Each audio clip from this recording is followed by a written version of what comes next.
প্রথমে আমরা জাহাঙ্গীরনগর বিশ্ববিদ্যালয়ের ওয়েবসাইটে প্রবেশ করব। এই পেজের ব্যাচেলর অনার্স অ্যাডমিশনে ক্লিক করবে। juadmission.org লিংকে ক্লিক করতে হবে।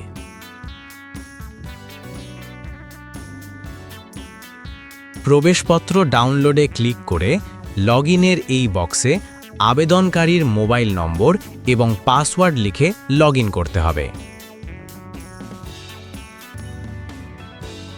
তারপর যেই ইউনিটে আবেদন করেছেন সেই ইউনিট প্রবেশপত্র ডাউনলোড করে প্রিন্ট করলেই কাজটি সম্পন্ন হবে।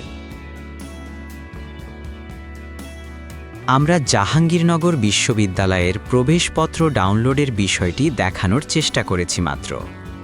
এই ভিডিওটি দেখে যদি আপনাদের কোনো কাজে লাগে তাহলে চ্যানেলটি সাবস্ক্রাইব করে পাশে থাকা বেল আইকনটি অন করে দিয়ে ডার্ক পাওয়ার বিডির পাশে থাকুন। ধন্যবাদ।